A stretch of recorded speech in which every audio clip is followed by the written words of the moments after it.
Короче, не понимаю людей, это девушки в основном. Вот они же вот так почему-то чихают. Ну, то есть тихо, мы же вот так, апчхуй, блядь, там просто на весь, на все кафе, блин, на всю тарелку, блядь.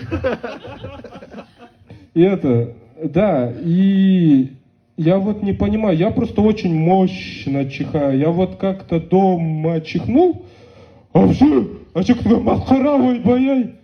Она жила в соседнем доме вообще. Да, не понимаю, как можно мне чихнуть вот так? У меня же башка или лопнет, или просто глаза вылетят. Но ты прям мой фанат, Рахмет.